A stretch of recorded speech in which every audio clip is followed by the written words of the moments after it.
This is Marvel's Spider-Man 2 during its pre-production phase in development. What you're seeing is prototype footage of the Sandman fight, including a cut Spider-Man suit that never made it into the final game. But that's just scratching the surface. Insomniac made major cuts throughout the development, scrapping entire missions, storylines, and even an entire story arc featuring the Beetle. Today, I will answer the question of how the development version of Spider-Man 2 changed drastically into the cut-down version we know today.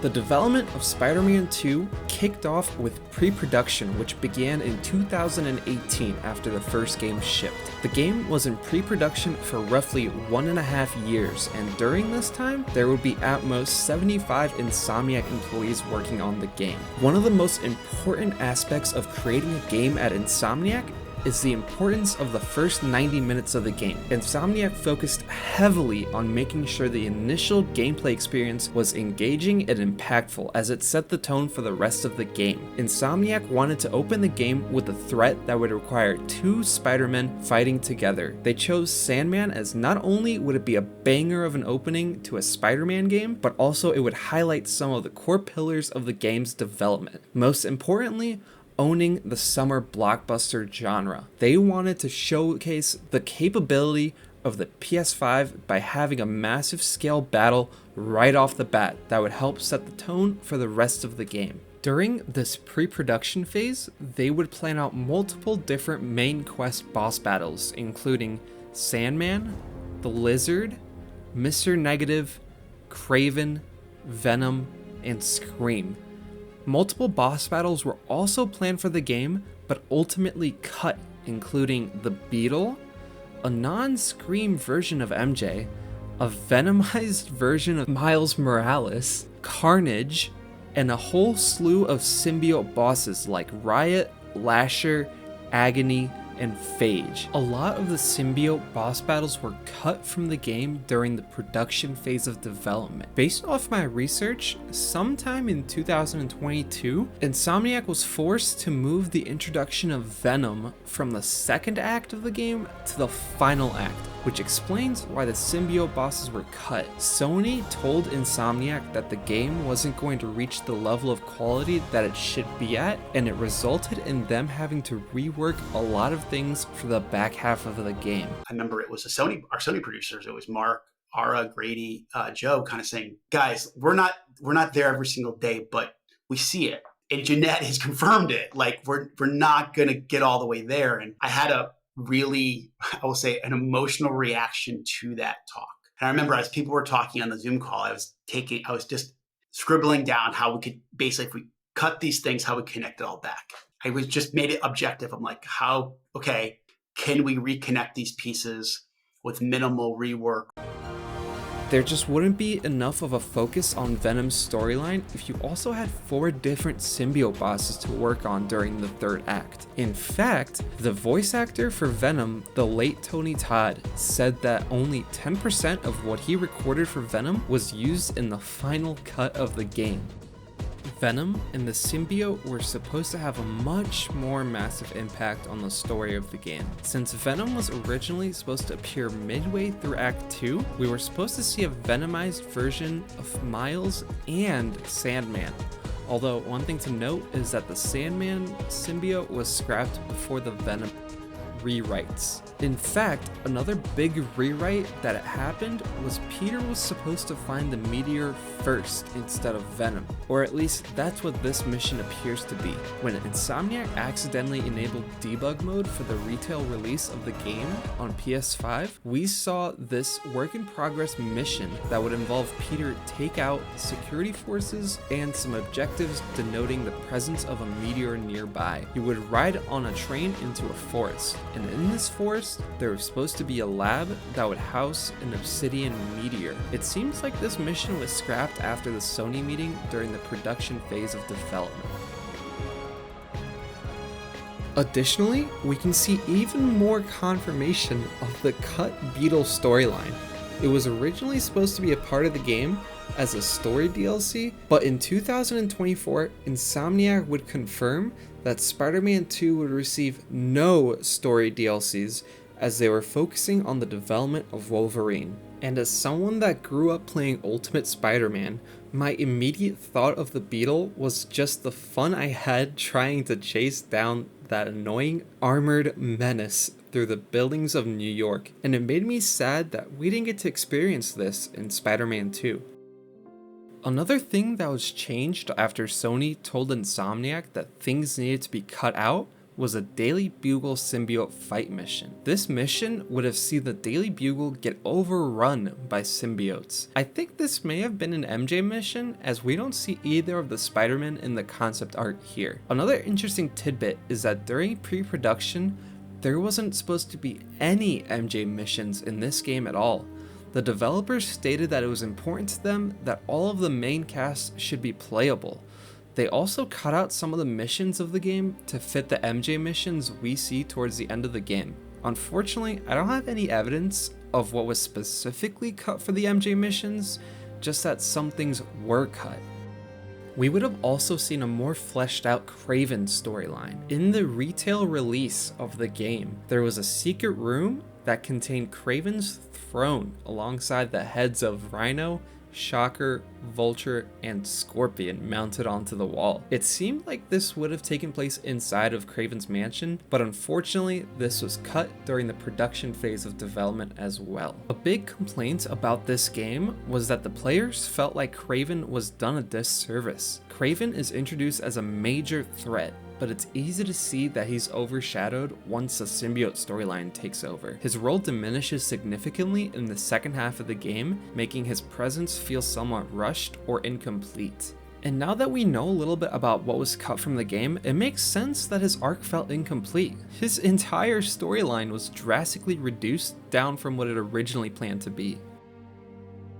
In terms of combat, Insomniac also did prototype a mechanic to have dual enemy finishers, one of which was actually still left over in the game's file system. This would have involved players filling up their finisher meter, and if there was two enemies nearby, Spider-Man would grab both of them and finish them off with one singular animation. I'm not sure what this effect would have looked like on Miles, but I do have this clip showing it off for Peter's non-symbiote suit. This was cut for unknown reasons, unfortunately. Instead of delaying the game to properly flesh out the second and third act, Insomniac was forced to instead figure out how they can cut elements of the game during the middle of production. This had a massive negative effect on the development of the game's encounters, as Insomniac had already ramped up production to peak capacity. It's like planning a massive theme park with multiple rides and attractions, but then midway through construction, you're told that it's gonna take too long and that you need to open the gate sooner, forcing the engineers to cut rides and rearrange the park while bulldozers are still in motion, laying the foundations for half the rides. While there was trouble with the story and combat encounters, the Traversal team were tasked with figuring out how to expand the Traversal system from the already great systems made for Spider-Man 2018. Early on, they wanted to continue to highlight the speed of loading with the new PS5 SSD, since the SSD would allow Insomniac to load in tiles faster. Increasing momentum was a way to bolster the Traversal system. They would be working on things like the Super Slingshot, the web wings, wind tunnels, and water skating. And one interesting tidbit is that during the development of Miles Morales, Insomniac were testing the ability to seamlessly transition from the title screen straight into Traversal. This transition was ultimately cut from that game due to slow load times on the PS4, but what's strange to me is that since Spider-Man 2 was developed for the PS5 from the beginning, I'm not too sure why they didn't pick this idea back up, since it would have added an extra layer of immersion to the game. But regardless, I made a video on the development of Miles Morales and how Insomniac were able to develop it in just 1 year. I'll have it linked at the end of this video if you want to check out their development process on that game. But going back to Traversal for a moment, during development, the web wings were deployed very differently than what we see in the final game. They first had a concept where players would have to press the shoulder buttons down and then press triangle to deploy the web wings. Once playtest happened, however, it was immediately apparent that people did not like this, and they struggled with just getting the wings out. One of the main challenges during development of the Traversal was that in the game, players could effectively fly, which would mean players would naturally opt out of encounters. This led Insomniac to create more currencies around the map for players to collect, including, of course, the Spider-Verse spider bots. Insomniac's original plan was to have a Spider-Verse movie tie-in expansion that would have gone hand in hand with the release of the second Spider-Verse movie. But again, this would be entirely cut from the game once Insomniac decided that Spider-Man 2 would not receive any story DLCs. Additionally, the fast travel system was almost cut from the game entirely. The feature allowed players to instantly travel to any point on the map, but its implementation posed significant challenges. Originally, the entire map was supposed to be accessible to players right off the bat. This would lead to testers just fast traveling everywhere instead of taking the time to explore the environment and the side quests. During the middle of production and right around the same time as the cuts demanded by Sony came in, Spider-Man 2 would be officially revealed to the world with a teaser trailer in September of 2021. This teaser trailer would be more of a visual showcase, highlighting tons of new visual effects like smoke, ray trace reflections, and lighting effects. Insomniac would also tease destructible environments, with Miles kicking an enemy into a pole and having it get bent with the force of the enemy. Unfortunately, this is the one and only piece of polished content that we have that shows us a small glimpse of the original version of Spider-Man 2 before the drastic cuts were made. After this teaser trailer, we would have to wait 2 years until we heard more about Spider-Man 2. During this time, Insomniac was working hard to piece together what remaining content they could, while also trying to stitch together the now drastically different game. And in May of 2023, we would get a full 11-minute gameplay trailer of this new version of Spider-Man 2. The trailer would open up with symbiote Peter fighting Kraven's thugs. We would also see Queens be showcased for the first time in the Insomniac game universe. The combat looked to be improved from the first game alongside new Venom abilities for Peter. We would also see a near instantaneous switch from Peter to Miles. Insomniac would also showcase a much more faster traversal system with the super slingshot, web wings, and wind tunnels. We didn't know it at the time, but this would be the new version of Spider-Man 2, which was drastically different than what Insomniac had originally planned for. The budget for this game was roughly $350 million, almost 3 times more than what the budget for Spider-Man 2018 was.